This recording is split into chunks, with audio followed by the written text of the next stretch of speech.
Hello dear students, हम पढ़ रहे हैं सेकेंड ग्रेड में खून का टीका उपन्यास।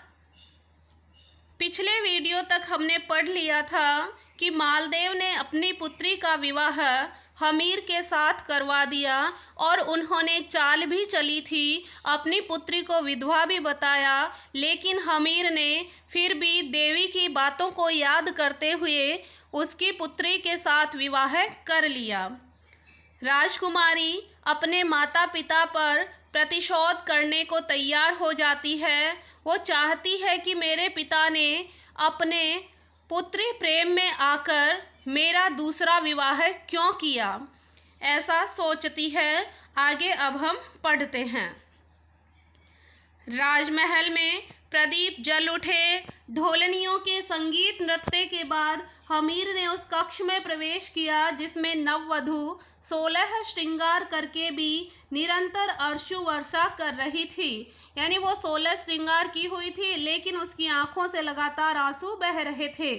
उसके समीप लघु प्रदीप जल रहा था, यानी छोटा सा दिया जल रहा था, जिसका हल्का प्रकाश उसके चांद से सुंदर मुख पर पड़ रहा था। मखमली शैया पर चंपा, चमेली और गुलाब के फूल बिखरे हुए थे, जिनकी सौरभ से कक्ष महक रहा था। हमीर के चरणों की ध्वनि सुनते ही नववधु संभल गई। उसने अपने घूंघट का आवरण अपने मुख पर डाल लिया। उसने अपने आंसू पोंछे और आंचल को ठीक किया। हमीर ने खंखारा। नववधु सकपकाई। हमीर ने समीप आकर उसके घूंघट को उठाना चाहा। नववधु कोमल स्वर में बोली, जरा रुकिए। हमीर कहता है, क्यों? मुझे एक बात का सच्चा और सही उत्तर दीजिए कि क्या मैं विधवा हूँ? नववधु ने स्वतः ही कुछ घूंघट उठा लिया था। हाँ, हमीर ने बड़े विश्वास के साथ कहा। हालांकि वह उस समय ऐसा भी कह सकते थे, ऐसा कहकर सांत्वना दे सकते थे कि वह विधवा नहीं है, पर उसने ऐसा नहीं किया। वह इस सत्य को और मजबूत करना चाहते थे ताकि उसके मन में अपने बाप के प्रति प्रतिहिंसा उत्पन्न हो जाए। फिर रानी पूछती है, और आपने यह जानकर मुझसे विवाह क्यों किया? तो हमीर कहता है, यह देव योग है। देवी माँ वरबड़ी की आज्ञा का पालन किया। फिर हमीर अर्थ भरी दृष्टि से नववधु को देखा कि मैंने तो देवी माँ की आज्ञा का पालन किया था। फिर आप कहते कहते रुक क्यों गए? फिर सभी तुम्हारे रूप यौवन की प्रशंसा करते थे। मैं भी चाहता था कि मेरी रानी अतुल्य रूप की देवी हो, उसके सौंदर्य पर मुझे गर्व हो। रानी वेधव्य कोई ऐसा कलंक नहीं है जिसे अमिट कहा जाए, वह तो एक साधारण सा पाप है। नववधु के मुख से अचानक से निकला, साधारण पाप? हाँ, वह साधारण पाप है। तुम्हारा विवाह उस समय हुआ जब तुम नादान थी। वह अज्ञानता तुम्हारे महापाप को साधारण पाप कर देती है और उसका प्रायश्चित तुम आसानी से कर सकती हो। कैसे? तो हमीर कहता है कि मैं तुम्हें बताता हूँ। हमीर ने बताया कि हमें अपना चित्तौड़ मिल जाए, तुम्हारा आगमन तभी मंगल सूचक हो सकता है जब हमें अपना खोया हुआ चित्तौड़ मिल जाए। यह सब कैसे होगा? रानी पूछ रही है, सब कैसे होगा? सोचो कि उस बाप के पाप का दंड उसे कैसे मिलेगा जो तुम्हारे धर्म से खेल चुका है। नववधु का मन ईर्ष्या और प्रतिहिंसा से भरा हुआ था। उसने कहा कि मैं सोचूंगी। हमीर के अधरों पर वही कुटिल मुस्कान थिरक उठी जिसमें उसके राजनीति के दांव पेच भरे हुए थे। नववधु ने तब गहरा मौन धारण कर लिया। हमीर ने उसे स्पर्श करना चाहा, पर उसने ऐसा नहीं करने दिया। वह सैया पर गंभीरता धारण करके चुपचाप बैठ गई। हमीर हवा से कांपते हुए दीपक की लौ को देख रहा था। सोच रहा था कि वह एक विधवा को चित्तौड़ के राज्य सिंहासन पर बिठाकर कोई अनर्थ तो नहीं कर रहा है। तभी उसे वरवरी के वचनों की याद आई और उसने विधवा विशेषण पर विचार करना ही छोड़ दिया। वह शैया पर लेट गया। नववधू के बड़े बड़े नयनों में संघर्ष की रंग बिरंगी लपटें जल रही थी। अप्रत्याशित वह बोली कि आपका कुल देवता शिव है। परम देव शिव से दो तत्व प्रकट हुए, एक का नाम शिव और एक का नाम शक्ति। मैं शक्ति हूँ, निषेध रूपा हूँ। वह निषेध तत्व ही कौन है? नारी है, जो अपने आप को उत्सर्ग और बलिदान करने की भावना रखती है। वही नारी है जो अपने अस्तित्व को विस्मृत करके दूसरे की रचना के लिए तन्मय हो। वही नारी है जो स्वयं को कलंकित करके दूसरों को पाप से मुक्ति दिलाने में रत हो। वही नारी है जो अपने रोम रोम को बंदी बनवा कर दूसरों के पोषण की प्रबल इच्छुक हो। वही नारी है। उस नारी की सौगंध खाकर कहती हूँ कि मैं आपकी हूँ, संपूर्ण रूप से आपकी हूँ। बस इतनी सी विनती है कि आप मुझे पिता की भांति राजनीति का हथियार न बनाइए, कि आप मुझे मेरे पिता की तरह राजनीति का हथियार मत बनाना। हमीर ने उसे अपने आलिंगन में लेते हुए कहा, नहीं नहीं, तुम्हें ऐसा नहीं विचारना चाहिए। यह देवी की आज्ञा से हुआ है, यह विधि का विधान है जिसे होना ही था।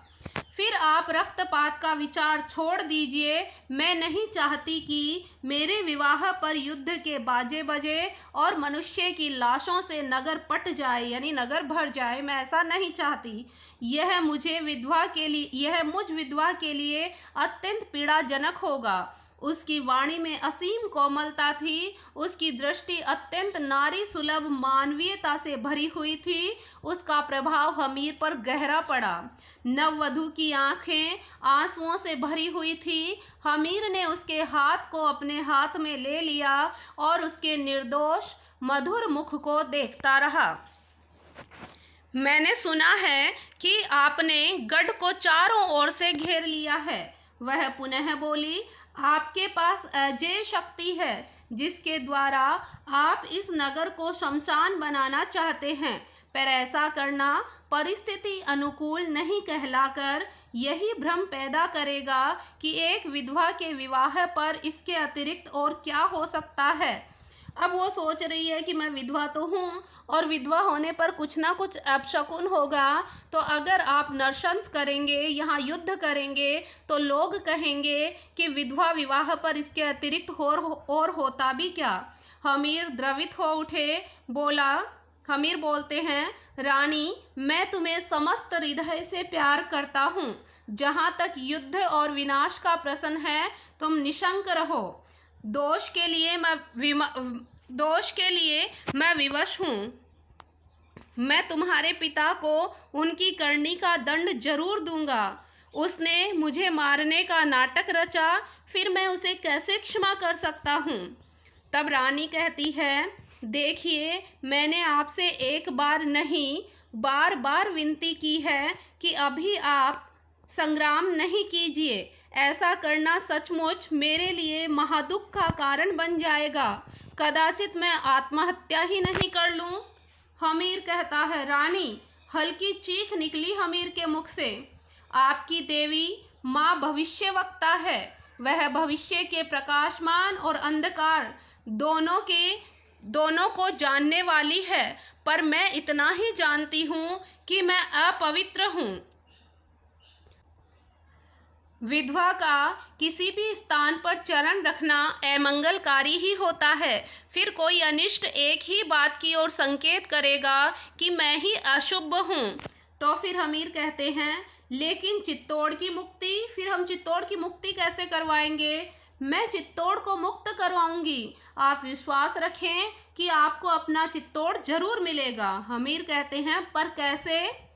पिताजी आपको दहेज देंगे, आपसी वैमनस्य के कारण वे आपको केवल संपत्ति देना चाहेंगे, पर आप संपत्ति के साथ साथ यहाँ के अत्यंत चतुर, राजनीति में निपुण कामदार मोजीराम को भी मांग लेना। अब ये अपने पिता के बारे में कहती है कि तुम एक काम करना, हमीर से कह रही है, तुम दहेज में कामदार मोजीराम को मांग लेना। हमीर कहता है इससे? भाई इससे क्या होगा, आपको अपना चित्तौड़ मिल जाएगा। हमीर ने नववधू के कपोल का चुंबन ले लिया। नववधू के नेत्र गंगा यमुना से भर आए। वह दीपक की लौ को छेड़ती हुई भर्राए स्वर में बोली, मुझे थोड़ा अपनी आत्मा की पापाग्नि में जलने दो। यह सौंदर्य दिव्य और मोहक अवश्य है, पर वर्तमान के अनुसार उसकी दिव्यता पर कलंक की छायाएं मंडरा रही है। मुझे घोर एकांत की अनुभूति में उसे विस्मृत करने दो। आप चाहें तो मैं पृथक कक्ष में चली जाऊं, जहां निर्जीव मौन है, जहां पाषाण प्राचीन का उन्मत्त संगीत है। अब रानी कह रही है कि आप कहो तो मैं क्या यहाँ से एकांत में जा सकती हूँ। हमीर ने उसे आज्ञा दे दी। नववधू तत्क्षण दूसरे कक्ष में चली गई, यानी उसी क्षण दूसरे कक्ष में चली जाती है। प्रभात होते ही कई दास दासियों के साथ राजा मालदेव ने भयवश हमीर को विदा करना चाहा।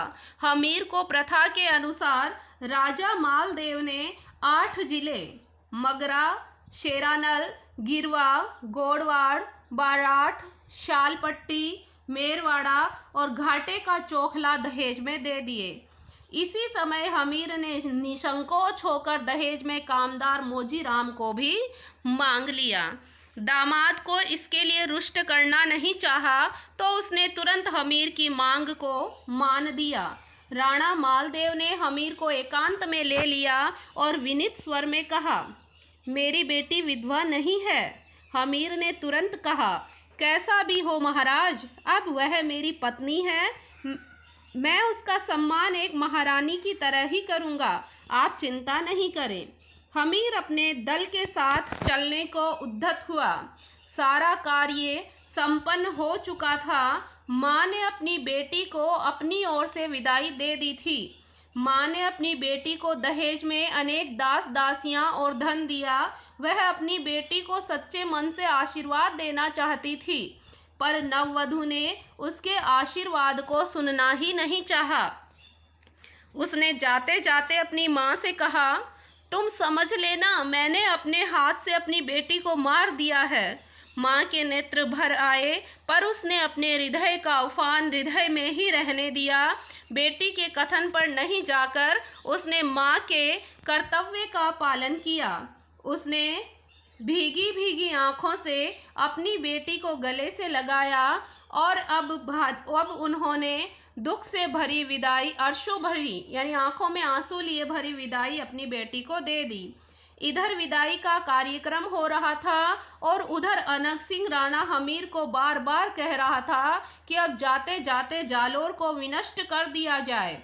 शत्रु पर दया और उदारता दिखाने का मतलब है अपने आप को निर्बल करना, कि अब जाते जाते जालोर को हम नष्ट भ्रष्ट करके चले जाएं। हमीर ने अनंग सिंह का कठोर शब्दों में विरोध किया। मैं ऐसे घिनौने कृत्य करने के लिए तैयार नहीं हूँ।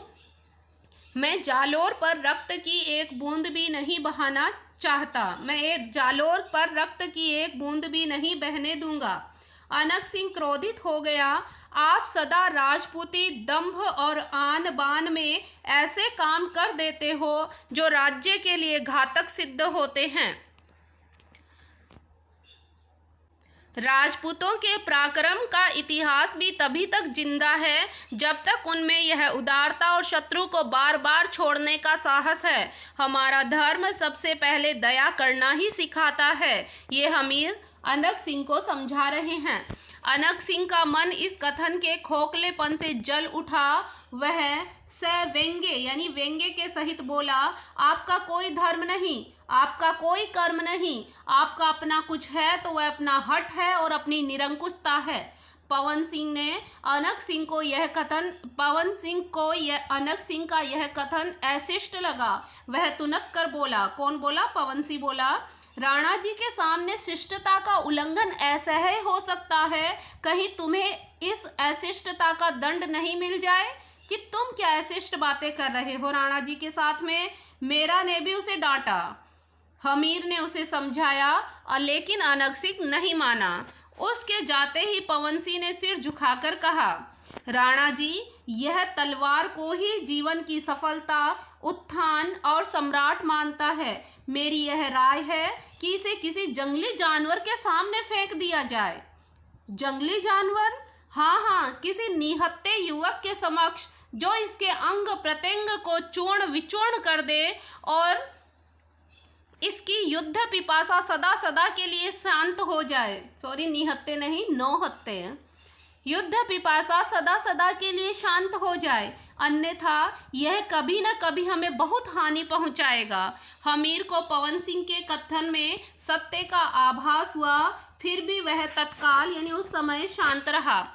अभी राजनीतिक परिस्थितियां ठीक नहीं थी, अतः किसी भी सामंत या सरदार को रुष्ट करना उसके लिए अहित का कारण बन सकता था। हमीर ने सभी सामंतों को शांत कर दिया। वारू कौन? देवी का पुत्र। वारू ने हमीर की आज्ञा से अपना घेरा उठा लिया। जालोर की प्रजा में छाया हुआ आतंक मिट गया। प्रजा को जब विवाह के रहस्य का ज्ञान हुआ, तब यह हर्षोत्फुल्ल होकर खुशियां मनाने लगी। उन्होंने फूलों और मंगल गीतों से हमीर का स्वागत किया। जब जनता को पता चला कि इन्होंने विवाह कर लिया है, एक विधवा से विवाह कर लिया, तो जनता बड़ी हर्षोत्फुल्ल हुई। बेटी अपने ससुराल चल पड़ी। स्त्रियों ने व्यथा भरे कंठ स्वर से विदाई गीत गाया। रानी का मन अवसाद से भर उठा, पर नववधू के ललाट पर भ्रकुटियां तनी हुई थी। उसकी बंकिम दृष्टि में रोष था, प्रतिहिंसा थी। जब जालोर की सीमा समाप्त होने लगी, तभी एक गुप्तचर ने पवन सिंह को समाचार दिया कि अनग सिंह जाता जाता एक सामंत की हत्या करके गया है और उसकी बेटी का अपहरण करके भाग गया। अब ये विदाई हो जाती है, ससुराल आ जाती है रानी। आगे क्या होता है? चैत्र का नया वर्ष लगा। चैत्र महीना, नया वर्ष का आगमन हुआ। नवीन वर्ष के आगमन से केलवाड़ा में संघर्षरत राजकीय सामंत और भील प्रजा में नए जोश और इतिहास की झलक दिखलाई दी। लोग क्षण भर के लिए जीवन की सभी विषमताओं को विस्मृत करके कुलदेवता एकलिंगेश्वर से प्रार्थना करने लगे कि यह वर्ष हमारे लिए मंगलदायक हो। स्त्रियों में इस माह के आगमन पर पृथक ही हर्ष था। उनकी गणगौर आने वाली थी। वे झीने रंग बिरंगे वस्त्र पहनकर पांवों की झांझर को झंझनाती इधर उधर गणगौर के उत्सव की चर्चा करने में निमग्न जान पड़ती थी। राजनीतिक स्थिति भी सुधरी हुई थी। युद्ध की विभीषिका का भय कम हो गया था। हर क्षण हृदय को जलाने वाली आग कुछ ठंडी पड़ गई थी। साधारण जनता का विश्वास था कि राजा मालदेव ने अपनी बेटी राणा जी को ब्याही है, अतः अब वे उनके साथ घात नहीं कर सकते, उनको अधिक तंग नहीं कर सकते। वर्षों से श्रांत क्लांत प्रजा में नव वर्ष के लिए उर्मियों का आविर्भाव हुआ, यानी नव वर्ष में उनमें उल्लास की उर्मियां बहने लगी। आंतरिक उत्पीड़न की सुख की लहर मिलने लगी। रक्त स्नान में आकंठ डूबा हुआ जीवन क्षितिज सागर से प्रत्युष वेला में उदित होते हुए भास्कर भगवान की भांति उन्मादित और प्रमुदित होने लगा। यानी हर जगह केवल खुशियां ही खुशियां मनाई जाने लगी। सामान्य प्रजा ने युद्ध रूपी अजगर की विषाक्त फुत्कारों से दूषित पवन विचियों में अपरिसीम संतोष की सांस ली।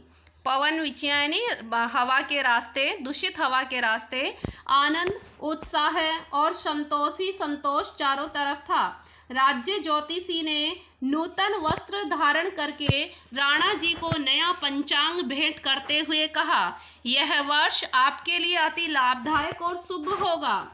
हमीर ने ज्योतिषी को दक्षिणा दी। उपस्थिति ने राणा जी की जय जयकार की। हमीर ने सभी सामंतों एवं सरदारों को पुरस्कार बांटे। पवन सिंह, मेरा, अनग सिंह और कामदार मोजीराम को पुरस्कार देते हुए हमीर ने उससे चेतावनी के स्वर में कहा, कामदार जी, आज से इतना ही याद रखें कि अब से आप चित्तौड़ के रक्षक और हितैषी हैं। अब आप राजा मालदेव के नहीं, राणा हमीर के चाकर हैं। अभी से आपका कर्म क्षेत्र होगा चित्तौड़ की स्वाधीनता। मोजीराम ने अपनी तलवार की शपथ खाकर कहा, राणा जी निश्चिंत रहें, इस दास का प्रत्येक पल आपके उत्थान और निर्माण में ही व्यतीत होगा। मैं वह प्राणी हूँ जो केवल अपने स्वामी का हुक्म मानना ही अपने जीवन का परम धर्म मानता हूँ, चाहे मेरे स्वामी सदा ही क्यों नहीं बदलते रहें। यानी चाहे मेरे स्वामी हमेशा क्यों नहीं बदलते रहे, जो मेरा स्वामी होगा मैं उसको अपने प्राणों की बाजी लगाकर अपने स्वामी के हुक्म का पालन करूँगा। तत्पश्चात हमीर रानी सोनगर के कक्ष में गया। कक्ष के अग्र प्रकोष्ठ में रानी सूर्य देवता के समक्ष केसर या रेशमी पावन वस्त्रों से सुसज्जित अर्चना वंदना कर रही थी। उसके घने काले दीर्घ कुंतल कटी प्रदेश पर फैले हुए थे, यानी उसके घने काले बाल, दीर्घ यानी लंबे बाल, कटी प्रदेश यानी कमर पर फैले हुए थे। उसके सुकुमार मुख पर ओज था। हमीर विचारहीन सा इसे कुछ देर तक देखता रहा। रानी पूजन समाप्त करके राणा के पास आई। उनकी पादुका रज यानी चरणों की धूल लेकर अपने ललाट पर लगाई और पूछा, हुकुम? नया वर्ष है, यह स्वर्णाभूषण भेंट करना चाहता हूँ। रानी के मुख पर सूखी और बूझी मुस्कान थिरक उठी। हमीर का मस्तिष्क उसके मानस का मर्म समझ गया। रानी हीन भावना और संस्कारों के विपुल संघर्ष में अपने आप को अत्यंत पीड़ित कर रही थी।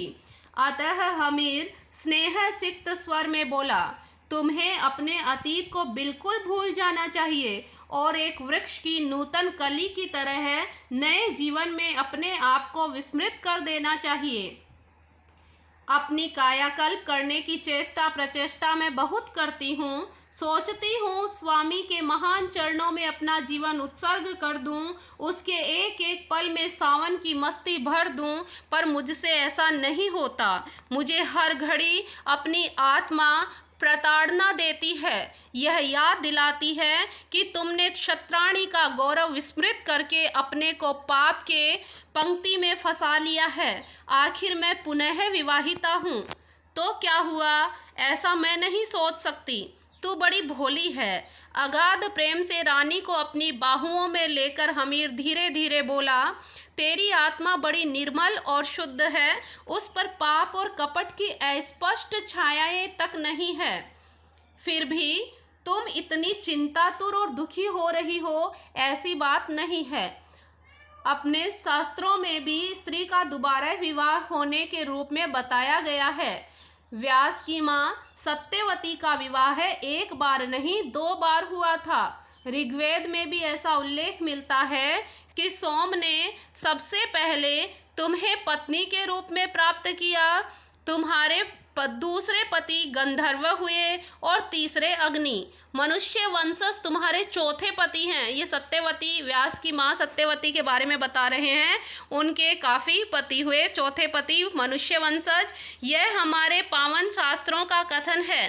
रानी, तुम्हारा विवाह अज्ञानता में हुआ है, अतः तुम सर्वथा निर्दोष हो। रानी सोनगर निरुत्तर रही। हमीर ने वह अलंकार यानी वह आभूषण रानी के गले में पहना दिए। विस्तृत शैल मालाओं की ओर से मरीचि प्रभु ऊपर उठाए। कोई भील अपना लोकगीत गुनगुनाता हुआ मस्ती से जा रहा था, यानी प्रातःकाल हो रहा था और कोई भील अपना गीत गुनगुना रहा था। पवन सिंह बाहर बैठक में हमीर की प्रतीक्षा कर रहा था। अनग सिंह से उसका बैर बंध गया था। अब ये पवन सिंह और हमीर सिंह आपस में लड़ने लगे। एक जलन होती थी अनग सिंह को देखकर। दोनों ही जाति के गौरवान्वित सामंत थे। कौन? पवन सिंह और अनग सिंह। पारिवारिक विद्वेष के कारण पीढ़ी दर पीढ़ी का वैमनस्य था ही। हमीर के कठोर स्वभाव के कारण दोनों बोलते नहीं थे, फिर भी एक दूसरे को नीचा दिखाने के लिए हमेशा प्रयत्नशील रहते थे। चाहते थे कि दोनों में से एक की समाप्ति हो जाए।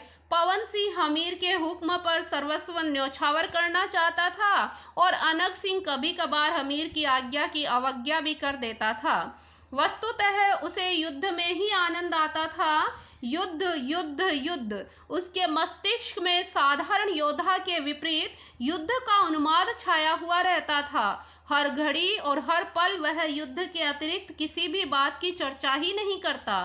जीवन में अनेक कार्य कर्तव्य थे, पर अनंग को किसी से कोई मतलब नहीं। उसे केवल युद्ध की विभत्स वार्ताओं को सुनने की इच्छा रहती थी। उसकी प्रवृत्ति में हिंसात्मक द्रोह की बू आती थी।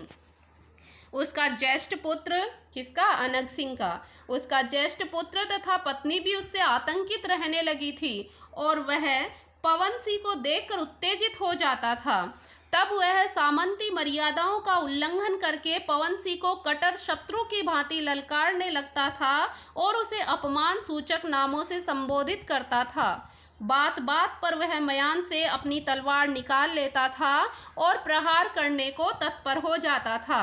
पवन सिंह ने कई बार उसे समझाया, उसके प्रयोजनहीन उग्र मनोवृत्ति से परिचित कराया, किंतु अनंग को बस एक ही बात की लगन थी कि पवन सिंह अपने धैर्य को लेकर उससे द्वंद्व युद्ध कर ले, यानी दोनों में युद्ध हो जाए। विवश हो पवन सिंह ने हमीर के सम्मुख सभी स्थिति को रखना चाहा। अब पवन सिंह चाह रहा है कि मैं हमीर को जाकर सारी बात बता दूं। कल रात्रि के समय सामंत चेत सिंह के डेरे पर, अब ये एक घटना का वर्णन कर रहे हैं कि रात्रि के समय सारे जो सामंत हैं वो चेत सिंह के डेरे पर पातुरों के नृत्य में अनंग सिंह ने पवन सिंह का अपमान कर दिया था। पातुर यानी नृत्यकियाँ, वेश्याएं। तो चेत सिंह के डेरे पर वेश्याओं के नृत्य हो रहे थे, तो उनमें अनंग सिंह ने पवन सिंह का अपमान कर दिया। जब वह पातुर को कुछ सीखे देने लगा, पवन सिंह जब पातुरों को, नृत्यांगनाओं को कुछ सीखे देने लगा, तब अनंग सिंह ने उसे मना कर दिया। वह बेचारी अनंग सिंह की विकराल आकृति को देखकर चुप हो गई। पवन सिंह विष का घूंट पीकर रह गया। क्रोध उसे भी बहुत आया, पर श्रेष्ठ आयोजनों में व्यर्थ का रक्तपात नहीं हो, अतः वह मौन रहा। लेकिन उसे समस्त रात्रि निद्रा नहीं आई। वह विचलित सा एक एक क्षण व्यतीत करने लगा, मानो द्वेगों की तीव्रता के मारे कभी कभी उसके चरण इतने शिथिल हो जाते थे जैसे उनमें जरा सी भी शक्ति नहीं हो। प्रभात हुआ और वह हमीर की सेवा में उपस्थित हुआ। प्रहरी द्वारा उसके आगमन के समाचार पाकर हमीर ने त्वरतापूर्वक उसे भेंट करने का आश्वासन दिया। मांगलिक वेला में हमीर के कुछ काल अर्चना वंदना में व्यतीत होते थे। वह यानी हमीर सुबह सुबह भगवान की अर्चना वंदना करता था। वह सूर्य देवता की प्रथम पूजा करता था और तत्पश्चात कुल देवता की पूजा करता। इन सब कर्मों से निवृत्त होकर वह पवन सिंह के पास आया। पवन सिंह ने उठकर उसका अभिवादन किया। हमीर ने गंभीर मुस्कान से उसका स्वागत किया और मधुर स्वर में बोला, आगमन का कारण ठाकुर साहब, कि आगमन का क्या कारण है ठाकुर साहब? पवन सिंह कुछ नहीं बोला। उसका मस्तक नत हो गया और नेत्रों में अवसाद की छायाएं तैर उठी। आप चुप क्यों हो? हमीर पूछ रहा है, चुप क्यों हो? तब पवन सिंह कहता है, निवेदन है कि मैं आपके अनेक अनुरागों से उपकृत हूँ। आपने इस पवन सिंह को पवन सिंह का पद प्रदान किया है, इस बूढ़े पवन सिंह को पवन सिंह का पद प्रदान किया है, किंतु आपके इस आज्ञाकारी और स्वामी भक्त चाकर से कोई अनर्थ हो, इससे पूर्व वह आपको प्रत्येक वास्तविकता से भिज्ञ कराना चाहेगा। यानी कुछ अनर्थ हो, इससे पहले मैं आपको कुछ बताना चाहता हूँ। पवन सिंह एक पल के लिए रुका और फिर पुनः बोला, अनंग सिंह के कारण मैं अत्यधिक पीड़ित हूँ। बार बार अपमानित प्रताड़ित होकर भी क्षत्रिय जीवित नहीं रह सकता है। वस्तुतः अनग सिंह के कारण मैं अत्यंत पीड़ित हूँ। बार बार अपमानित होकर कोई क्षत्रिय जीवित नहीं रह सकता।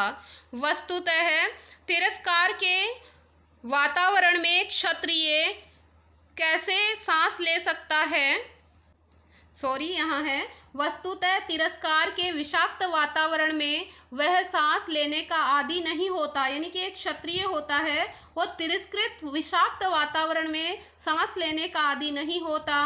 फिर मैं कैसे यह सब सहन कर सकता हूँ कि अनग सिंह मेरा बार बार अपमान करे और मैं मौन बैठा रहूं। प्रत्येक गतिविधि की एक पराकाष्ठा होती है, आखिर मैं भी क्षत्रिय हूँ। हमीर ने विनम्रता पूर्वक कहा, आपका कथन औचित्यपूर्ण है, किंतु जो उद्भ्रांत है उसका क्या उपाय है। यानी जो समस्या है उसका उपाय क्या है। यदि वह उद्भ्रांत है तो उसे किसी कक्ष में बंद कर देना चाहिए। उन्मादग्रस्त, उद्भ्रांत तथा उद्दीप्त स्वभाव वाले प्राणियों को साधारण जनजीवन में रहने का अधिकार क्यों दिया जाता है? क्या वे जनजीवन को आपदा में नहीं ढकेल देते? कि ऐसे लोग क्या जनजीवन को समस्या की ओर नहीं ढकेल देते हैं? लेकिन पवन सिंह, आप ये अच्छी तरह जानते हैं कि अभी हमारी ऐसी स्थिति नहीं है कि हम किसी सामंत को रुष्ट करें। ऐसा करना हमारे लिए घातक सिद्ध हो सकता है। अपने शब्दों पर जोर देकर हमीर पुनः बोला, अभी हमें व्यक्तिक रूप से न विचार करके समस्त जन्मभूमि को लेकर सोचना चाहिए। कहीं ऐसा न हो कि ग्रह दाह में मातृभूमि की मुक्ति ही विलीन हो जाए। ग्रह दाह यानी सब कुछ नष्ट कर देने में। मातृभूमि के लिए मैं अपने प्राणों का उत्सर्ग भी कर सकता हूँ राणा जी। गौरवमय मृत्यु महाजीवन होती है, लेकिन अपमानित जीवन मृत्यु सदृश होता है। भाई, मैं गौरवमय मृत्यु के लिए मैं तैयार हूँ, लेकिन मैं अपमानित जीवन नहीं जीना चाहता। और क्षत्रिय अनाहृत जीवन से समाहृत मृत्यु अधिक पसंद करेगा। कि जो क्षत्रिय है वो अनादृत यानी होता है अपमानित जीवन से समादृत यानी सम्मानित मृत्यु को अधिक पसंद करेगा। यानी मैं अपमानित जीवन नहीं जीना चाहता, इसके बजाय मैं सम्मानित मृत्यु को प्राप्त करना अधिक अच्छा समझता हूँ। हमीर क्षण भर के लिए पवन सिंह के तमतमाए मुख को देखता रहा। उसके नेत्रों में स्फुलिंग की चमक थी। आंतरिक व्यथा उसके युगल नेत्रों में स्पष्ट दिखाई दे रही थी। हमीर ने पवन सिंह को आश्वासन दिया, भविष्य में अनग सिंह तुम्हें कुछ भी नहीं कहेगा। पवन सिंह अभिवादन करके लौट जाता है। इसके पश्चात क्या होता है वो हम पढ़ेंगे नेक्स्ट वीडियो में। तब तक के लिए धन्यवाद।